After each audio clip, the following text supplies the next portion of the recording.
Yeah, Telepathy Tapes is a podcast created by Kai Dickens, and she's a filmmaker, and she created the podcast to essentially market slash advertise her new documentary, which is about non-speaking young adults and children with autism. And then the podcast became so popular that she ended up realizing, oh, I'm also a podcast creator, and I'm going to be doing this documentary. So she's still doing the documentary. It comes out in the fall. I'm in it as a research scientist with my team because I began studying around this time last year, a little earlier, maybe March of last year. Kai's team contacted me and said, "Have you heard our podcast?" And I said, "Yes." And they said, "We think you're great, and we've studied what you do, and because you study exceptional human experiences like psychic stuff, maybe you'd be interested in studying this stuff." And I was like, "Absolutely." But they don't pay you to study that stuff because they're documentarians. And so they introduced me to some donors who just wanted to fund the science. And then I met other donors outside of that group who also wanted to fund the science. So I put together a team.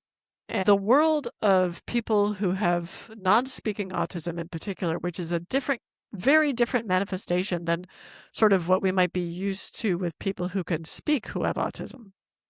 Like it's like they're almost polar opposites in certain ways, except they share a tendency towards obsessive compulsive disorder or motor looping. That world is underexplored, and there's a huge amount of bias against it. In fact, on Friday in the New York Times, there was just an op-ed about how we shouldn't be wasting resources on trying to help autistic people who are non-speakers use letterboards or keyboards to communicate, because they're not really communicating anything that's in their heads. It's all in the heads of their communication partners, who are people who support them because they have difficulty controlling their bodies, who support them in regulating themselves and hold the keyboard for them, etc. So that was really disappointing. And I just wrote a piece yesterday. I just spent all day writing a piece on why that's a really unethical position. And the answer to that is what the Telepathy Tapes is answering. It's unethical because it's assuming that your ability to speak is a measurement of your intelligence and your capacity to contribute. And there's so much science against that, it's ridiculous, but people don't.